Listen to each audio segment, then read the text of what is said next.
Hi students, in the video number 12th standard chemistry unit 4 transition and inner transition element பார்க்க போறோம். First பாத்தீங்கன்னா D block elements தான் பார்க்க போறோம். D block elements transition element னு சொல்லுவோம். இந்த periodic table பாத்தீங்கன்னா டோட்டலா 4 groups இருக்கு. அது 4 blocks இருக்கு. S P D F. நம்ம பார்க்கிறது ஃபர்ஸ்ட் D block elements தான் பார்க்க போறோம். S க்கும் P க்கும் betweenல D block elements present ஆயிருக்கும். டோட்டலா 18 group presentனா periodic table. First two group elements பார்த்தீங்கன்னா நம்ம S block elements சொல்லுவோம். And 3 to 12 பார்த்தீங்கன்னா D block elements சொல்லுவோம். டோட்டலாக 10 elements இருக்கும். பிகாஸ் D ஆர்பிட்டாலில் 10 electrons நம்ம ஃபில் பண்ணுவோம். B blockல பார்த்தீங்கன்னா 6 electrons நம்ம ஃபில் பண்ணுவோம். அதனால் குரூப் 13 to 18 வரைக்கும் பார்த்தீங்கன்னா P block elements சொல்லுவோம். அண்ட் அண்டர் டோட்டலாக 7 பீரியட் இருக்கும். அந்த 7 பீரியடில் 4, 5, 6, 7 இந்த 7 பீரியட்லேயுமே D block elements ப்ரெசென்ட் ஆகிருக்கும். 6, 7 இன்சைடில் F block elements ப்ரெசென்ட் ஆகிருக்கும். அந்த F block elements பார்த்தீங்கன்னா டோட்டலாக 14 எலக்ட்ரான்ஸை ஃபில் பண்ணுவோம். அதனால் அதில் 15 எலமெண்ட்ஸை ப்ரெசென்ட் ஆகிருக்கும். அதை நம்ம F block elements சொல்லுவோம். அதை இன்னர் ட்ரான்சிஷன் எலமெண்ட்ஸ்னு எண்ட் ஆஃப் த லெசனை நம்ம டிஸ்கஸ் பண்ணுவோம். நவ் D block elements பற்றி டிஸ்கஸ் பண்ணுவோம். D block elements பார்த்தீங்கன்னா ஃபஸ்ட்டு transition metals என்னென்னு பார்க்கலாம்.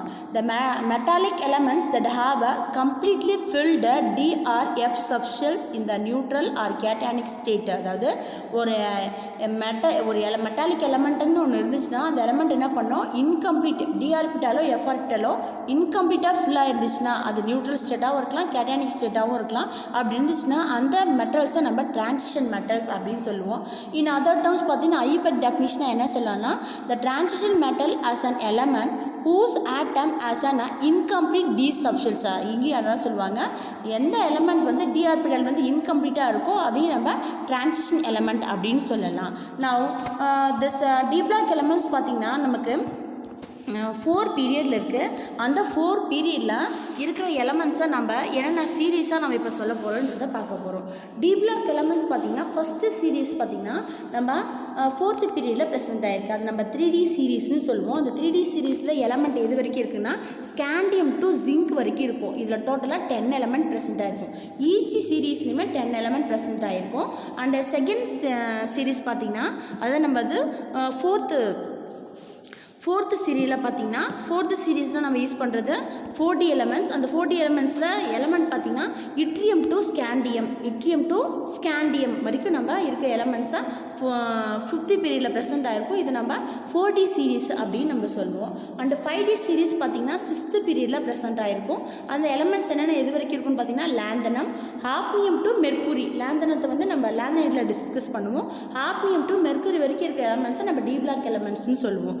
நெக்ஸ்ட்டு பார்த்திங்கன்னா 7th பீரியடில் பார்த்திங்கன்னா நமக்கு மேக்ஸிமம் இருக்கிற எலமெண்ட் பார்த்திங்கன்னா ஆக்டினியமும் இருக்கும், அந்த ஆக்டிவும் இருக்கும், அந்த அட்டாமிக் நம்பர் 112 செராஞ்சியமும் இருக்கும். இந்த எலமெண்ட்ஸை நம்ம மேக்ஸிமம் 60 சீரீஸ் எலமெண்ட்ஸ் அப்படின்னு சொல்லுவோம். இந்த 60 சீரீஸ் எலமெண்ட்ஸை நம்ம எப்படி டிஸ்கஸ் பண்ண போகிறோம்னா அதுக்கு முன்னாடி டிரான்சிஷன் எலமெண்ட்டோட யூசஸ்லாம் நம்ம பார்க்கலாம். அயன் அண்ட் காப்பர் பார்த்திங்கன்னா it's very good using for development of human சிவிலைசேஷன்ஸ்க்கு மேக்ஸிமம் இதை நம்ம யூஸ் பண்ணலாம். அண்டு நெக்ஸ்ட்டு இந்த titanium so many element biological யூசஸ்லேயும் நம்ம மேக்ஸிமம் நிறைய டிரான்சிஷன் மெட்டீரியல்ஸை நம்ம யூஸ் பண்ணுவோம். கலர் காம்பவுண்ட்ஸாகவும் நம்ம நிறையா யூஸ் பண்ணுவோம். இந்த மாதிரி எலமெண்ட்ஸை நம்ம யூஸ் பண்ணுறதுக்கு முக்கியமான ரீசன் என்னென்னு பார்த்தீங்கன்னா எலக்ட்ரானிக் கான்ஃபிகேஷன் தான் நம்ம இப்போ சொல்லுவோம். இந்த electronic configuration of the D block elements நம்ம மேக்ஸிமம் யூஸிங் ஃபார் எல்லாத்துக்குமே நமக்கு அக்கார்டிங் டு த பீரியாடிக் டேபிளில் elements are arrange into atomic number wise using according to aufbau principle. இந்த ஆஃபா பிரின்சிபல் என்ன சொல்லுதுன்னு பார்த்தீங்கன்னா the electron for D block elements, the electrons first fill the 4s orbital before to 3D orbitals. இப்போ ஒரு electrons D orbital இருக்க ஒரு element எடுத்துக்கோங்க. அந்த எலமெண்ட்டில் final electrons balance electron first எதில் ஃபில் ஆகணும்னா 4sல தான் ஃபில் ஆகணும். அப்போ ரிமைனிங் இருக்க எலக்ட்ரான்ஸாக நம்ம 3D ஆர்பிட்டாலில் ஃபில் பண்ணணும் அப்படின்னு சொல்கிறாங்க. இந்த ரூலை நம்ம மேக்ஸிமம் 11th படிச்சிருப்போம். Now therefore the filling of 3D orbitals starts from எதுலேருந்து 3D ஆர்பிட்டால்ஸ் நம்ம எலக்ட்ரான்ஸை ஃபில் பண்ணணும்னு பார்த்தீங்கன்னா ஸ்காண்டியத்துலேருந்து ஃபில் பண்ணுவோம். அப்போ ஸ்காண்டியம் அட்டாமிக் நம்பர் பார்த்தீங்கன்னா 21. அந்த 21ல் கோர் கான்ஃபிகேஷன் இந்த core electronic configuration of 3D series பார்த்திங்கன்னா நம்ம இங்கே ஆர்கான் யூஸ் பண்ணுவோம். நோபல் கேஸ் எலமெண்ட்டில் இருக்க ஆர்கானை யூஸ் பண்ணுவோம். அது ஆர்கானுக்கு 18 போயிடும். 21ல் 18 போயிடுச்சுன்னா ரிமைனிங் பார்த்திங்கன்னா 3 இருக்கும். அந்த 3ல் ஃபஸ்ட்டு 2 எலக்ட்ரானை 4s ஆர்பிட்டலை ஃபில் பண்ணிவிட்டு தான் 3Dயில் ஃபில் பண்ணணும். அப்போ 3Dயில் ரிமைனிங் 1 எலக்ட்ரான்ஸ் இருக்கும். அப்போ நமக்கு இந்த எலக்ட்ரான்ஸை ஈஸியாக அவுட் வேலன்சியல் எலக்ட்ரான்ஸை ஈஸியாக லாஸ் பண்ணலாம், கெயினும் பண்ணலாம். அதை வச்சு தான் நம்ம மேக்ஸிமம் நம்பர் ஆஃப் காம்பினேஷன்ஸ் பார்ப்போம். Now and 3D electrons will be finally completed for 10 எலக்ட்ரான்ஸாக இருக்கும். அதுக்கு யூஸ் எந்த எலமெண்ட் எடுத்துக்கிறோம்னா ஜிங்க் எடுத்துக்கிறோம். ஜிங்க் பார்த்திங்கன்னா ஆர்கான் 3D10 4s2 இருக்கும். இந்த 3D சீரீஸில் நமக்கு ஒரு எக்ஸப்ஷன் கேஸ் இருக்குது. குரோமியம் அண்ட் காப்பர் இருக்கும். அந்த குரோமியம் அண்ட் காப்பர் பார்த்திங்கன்னா குரோமியம் அட்டாமிக் நம்பர் 24 3D4ன்னு இருக்கணும். நவ் 3D5 4s1ன்னு இருக்கும். Copper atomic number 29 3D9 and 4s1ன்னு இருக்கும். நவ் இயர் 3D10 4s1ன்னு இருக்கும். இதை பற்றி நம்ம இப்போ டிஸ்கஸ் பண்ணலாம். நவ் ஸோ அடுத்து general electronic configuration for D block எலமெண்ட்ஸ்ன்னு பார்த்தீங்கன்னா டி பிளாக் எலமெண்ட்ஸ் எதுலேருந்து ப்ரெசென்ட் ஆகிருக்கு? nth லெவல் பார்த்திங்கன்னா அதாவது பீரியட் லெவல் 4, 5, 6, 7 வரைக்கும் இருக்கும். அப்போ நோபல் கேஸ் பார்த்திங்கன்னா நமக்கு கோர் கான்ஃபிகரேஷன்ஸில் எந்த பீரியடோ அதுக்கேற்ற மாதிரி நம்ம நோபல் கேஸை சப்ஸ்டிட் பண்ணுவோம். அப்போ ஜென்ரல் கான்ஃபிகரேஷன் பார்க்குறப்ப Nobel case n-1 D1 to 10 ns 1 to 2 நம்ம யூஸ் பண்ணுவோம். இது பார்த்திங்கன்னா maximum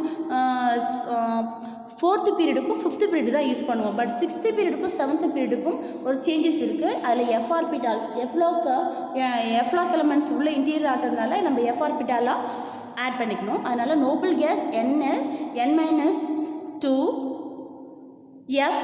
F14 and n-1 D1 to 10 and ns 1 to 2 for 6th period and 7th period for using the D block elements is general electronic configurations. Now this general electronic configuration for D block elements some changes. Okay, இப்போ electronic configuration பார்த்திங்கன்னா நமக்கு across the first row of the D block elements பார்த்திங்கன்னா scandium to zinc that is the 3D சீரீஸ்ன்னு நம்ம use பண்ணுவோம். இந்த 3D சீரீஸில் each பீரியட்லேயும் ஒவ்வொரு எலமெண்ட்லேயும் ஒவ்வொரு எலக்ட்ரான்ஸ் இன்க்ரீஸ் ஆகினே இருக்கும். அந்த இன்க்ரீஸ் ஆகிற எலக்ட்ரான்ஸ் எப்படி இருக்குன்னா 1 எலக்ட்ரான் இன்க்ரீஸ் ஆச்சுன்னா 1 ப்ரோட்டானும் இன்க்ரீஸ் ஆகணும். Now each additional electron enter த 3D சப்ஷெல்ஸ். எக்ஸ்ட்ரா இருக்க எலக்ட்ரான்ஸ் எல்லாமே எங்கே ஆட் ஆகும்னு பார்த்தீங்கன்னா 3D சப்ஷெல்லில் தான் ஆட் ஆகணும்.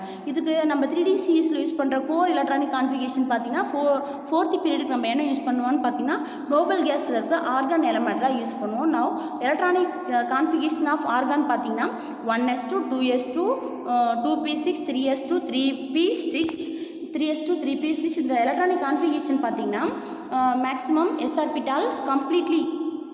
ஆர்பிட்டால் மேக்ஸிமம் கம்ப்ளீட்லி ஃபில் ஆகிருக்கும். s orbital maximum completely fill ஆகிருக்கும். இந்த complete s orbital and p orbital maximum கம்ப்ளீட்டாக இருக்கும். அது b பிளாக்ல ப்ரெசென்ட் ஆகிருக்கும் இந்த நோபல் கேஸ். இந்த நோபல் கேஸ் எலமெண்ட் ஆர்கான் எலமெண்ட்டாக தான் நம்ம எதுக்கு யூஸ் பண்ண போகிறோம்னா ஸ்கேண்டியத்துக்கு யூஸ் பண்ண போகிறோம். இந்த ஸ்கேண்டியம் பார்த்திங்கன்னா அட்டாமிக் நம்பர் 21. இந்த அட்டாமிக் நம்பர் 21 நம்ம maximum using argon is using for up to 3p6 and the remaining 3 electron is used for 3D. First you fill with s orbital 4s2 and after you can fill with the 3D1.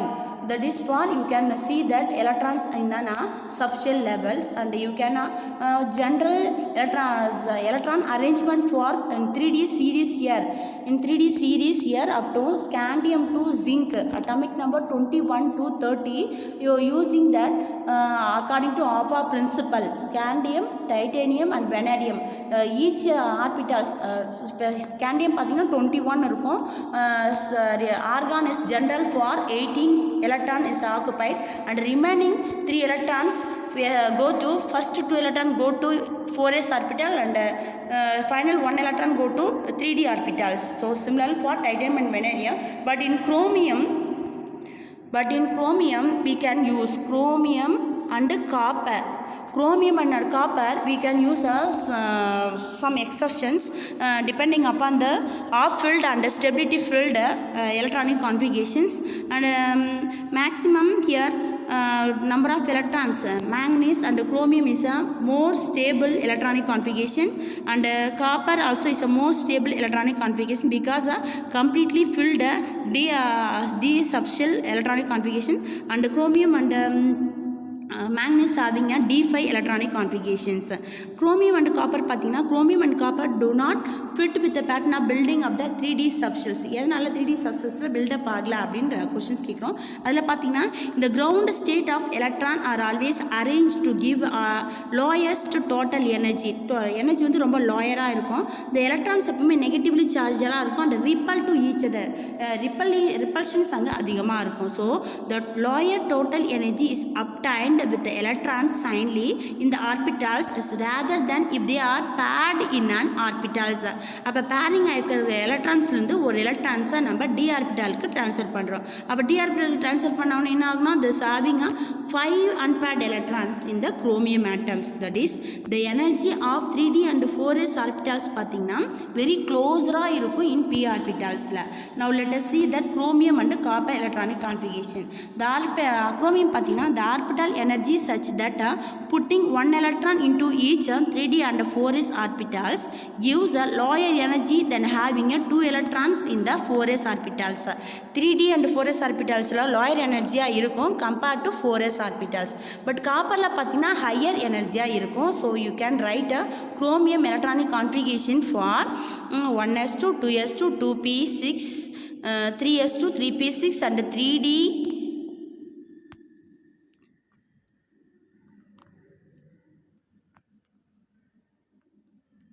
and 3D5 and 4s1. 3D5 and 4s1. this is similarly for copper because reason பார்த்தீங்கன்னா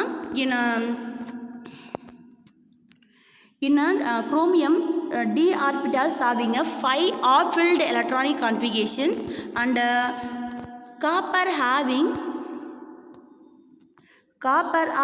completely filled D10 electronic configuration. so you can use that electronic configurations according to stability. now later we can discuss why d block elements have a transition element.